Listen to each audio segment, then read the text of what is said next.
नमस्कार. सरळ आणि सोपी भगवद्गीता या सिरीजमध्ये आपल्या सर्वांचं स्वागत. या भागाचा क्रमांक आहे 113.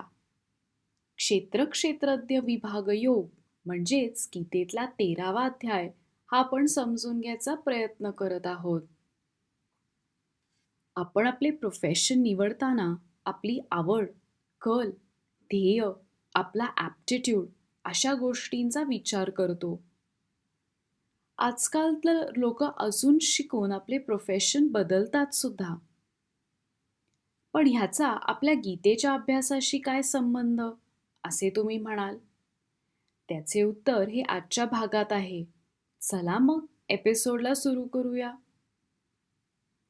ध्यानेनात्मनि पश्यन्ति केचिदात्मानमात्मना अन्ये सांख्येन योगेन कर्मयोगेन चापरे.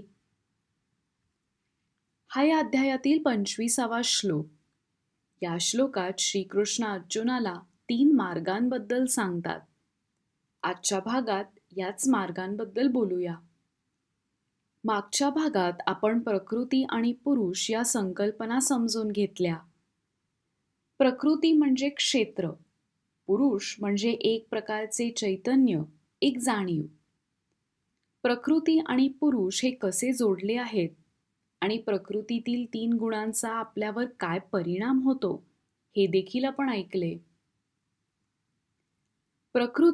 प्रकृतीतील 3 गुण आणि पुरुष किंवा चैतन्य, कॉन्शियसनेस हे सगळे एकमेकांचाच भाग आहेत. मात्र जिला पुरुष आणि प्रकृती ह्यांच्यातील फरक समजतो आणि करता येतो ती व्यक्ती मोक्ष प्राप्त करू शकते. आपल्याकरता हा फरक करणे जरासे अवघड आहे. उदाहरणार्थ, आपण बटाट्याचा रस्सा करत असताना बटाटे, मसाले, टोमॅटो, कोथिंबीर अशा बऱ्याच गोष्टी त्यात घालतो. पण हा रस्सा तयार झाल्यावर जर आपल्याला कोणी सांगितले की आता यातील टोमॅटो, बटाटा, एक मसाला वेगळा करा, तर ते अशक्य आहे. या पुरुष आणि प्रकृतीचे जरासे असेच आहे. मात्र श्रीकृष्ण यांच्यात फरक कसा करता येईल हे आता अर्जुनाला सांगणार आहेत. ही जाणीव मिळवायची असेल तर भगवंत 4 मार्ग सुचवतात. आता तुम्ही म्हणाल की याकरता 4 मार्ग का हवेत? ध्येय तर एकच आहे. आपण एपिसोडच्या सुरुवातीला म्हणालो होतो की आपले ॲप्टिट्यूड, आवड या गोष्टी आपले प्रोफेशन ठरवते. तसेच माणसाचे स्वभाव, त्याची अभ्यासाची पद्धत हे सगळे वेगळे असतात. मग एकच मार्ग या वेगवेगळ्या व्यक्तींना कसा काय चालेल? आता हे कोणते मार्ग आहेत ते जाणून घेऊया. पहिला मार्ग आहे ध्यानयोग. श्रीकृष्ण म्हणतात, ध्यानेनात्मनि पश्यन्ति, म्हणजे ध्यान अभ्यास करून स्वतःच्या चेतनेचा किंवा कॉन्शियसनेसचा अभ्यास करावा. महर्षी पतंजली यांच्या अष्टांग योग यात त्यांनी योगाचे 8 टप्पे सांगितले होते.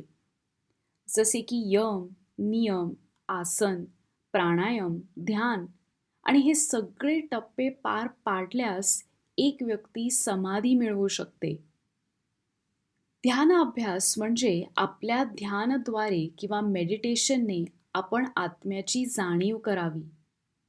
अंतर्मुख होऊन स्वतःद्वारेच स्वतःला अनुभवावे. One turns inwards to realize oneself. या मार्गासाठी शिस्त, एकाग्रता आणि स्थिरता आवश्यक आहे. आणि म्हणून अष्टांग योग ही संकल्पना आपली या मार्गावर चालण्याची मदत करू शकते.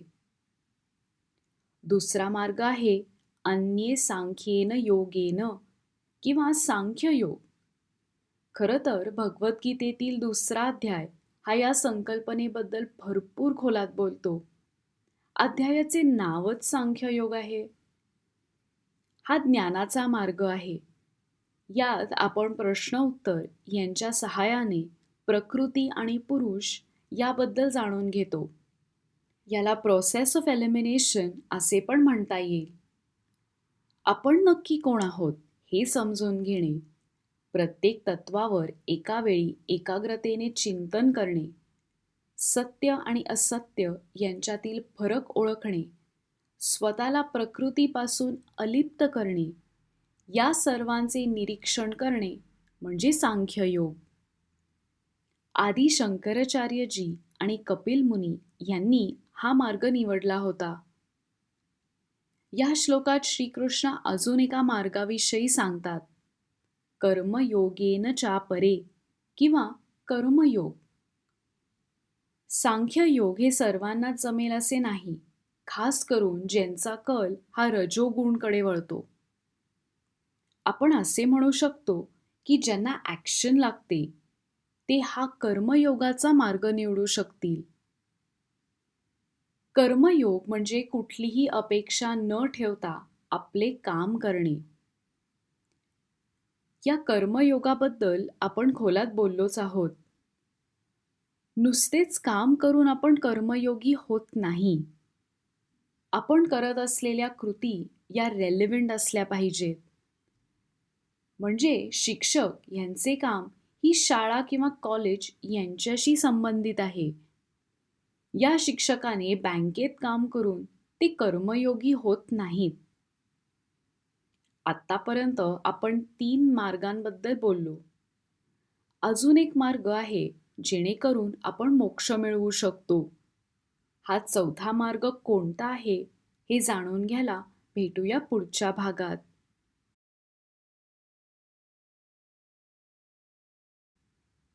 धन्यवाद.